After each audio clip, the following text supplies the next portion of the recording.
दिनांक 12/11/2023 रोजी कुलदीप किशोर जगताप यांची वेळद येथून महिंद्रा पिकअप कोणीतरी अज्ञात चोरट्याने चोरून नेल्याची तक्रार MIDC पोलीस ठाण्यात कुलदीप जगताप यांनी दिली होती।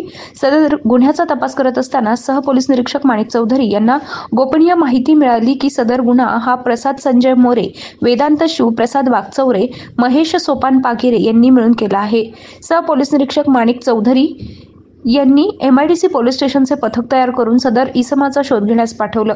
वेदांत शिवप्रसाद वागचौरे या आरोपीला महिंद्रा पिकअपसह धांदरफळ बुद्रुक येथून ताब्यात घेण्यात आले। तसंच आरोपी प्रसाद संजय मोरे यास रात्री सापळा लावून राहुरी येथून ताब्यात घेण्यात आले असून त्याला अटक करून आज न्यायालयाने सदर आरोपी यांना 2 दिवसांची पोलीस कोठडी दिली आहे। तर पुढील तपास MIDC पोलीस करत आहेत।